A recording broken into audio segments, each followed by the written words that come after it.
ప్రపంచంలోనే ఎక్కువ మంది ఉపయోగిస్తున్న ప్రముఖ మేనేజింగ్ యాప్ వాట్సాప్ కీలక ప్రకటన చేసింది. మెసేజ్ల ఎండ్ టు ఎండ్ ఎన్క్రిప్షన్ను ప్రభుత్వం కోరినప్పుడు తొలగించాలంటూ బలవంతం చేస్తే దేశాన్ని వీడాల్సి వస్తుందని వాట్సాప్, మెటా సంస్థలు ఢిల్లీ హైకోర్టుకు స్పష్టం చేశాయి. 2021 నాటి ఐటీ నిబంధనలను సవాల్ చేస్తూ వాట్సాప్, మెటా సంస్థలు గతంలో పిటిషన్లు దాఖలు చేశాయి. ఈ క్రమంలో గురువారం కోర్టు ముందు తమ వాదనలు వినిపించాయి.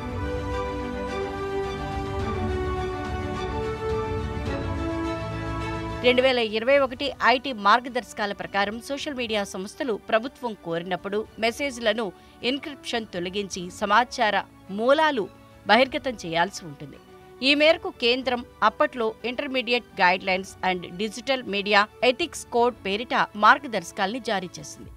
అయితే ఈ నిబంధన పాటించడం కుదరదని వాట్సాప్, మెటా తరపు న్యాయవాదులు న్యాయస్థానానికి స్పష్టం చేశారు.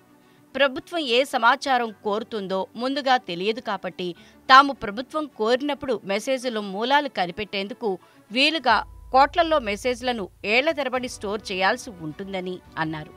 కాగా ఈ విషయమై వాదనలు, ప్రతివాదనల మధ్య మరింత చర్చ జరగాలని కోర్టు అభిప్రాయపడింది.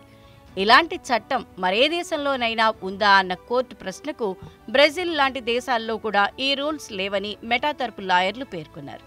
అయితే ప్రైవసీ అనేది అనుల్లంఘనీయం కాదన్న కోర్టు అవసరాలకు, హక్కులకు మధ్య సమతౌల్యం ఉండాలని పేర్కొంది. కేంద్రం తరపు న్యాయవాదులు ఈ మార్గదర్శకాలు అవసరమని పేర్కొన్నారు. అభ్యంతరకర కంటెంట్, ఉగ్రవాదం, సమాజంలో హింసకు కారణమయ్యే కంటెంట్ మూలాలు తెలియాల్సిందేనని స్పష్టం చేశారు. 2021 ఐటీ మార్గదర్శకాలకు సవాల్ చేస్తూ వివిధ రాష్ట్రాల హైకోర్టులలో ఉన్న పిటిషన్లు తొలుత సుప్రీంకోర్టుకు చేరాయి.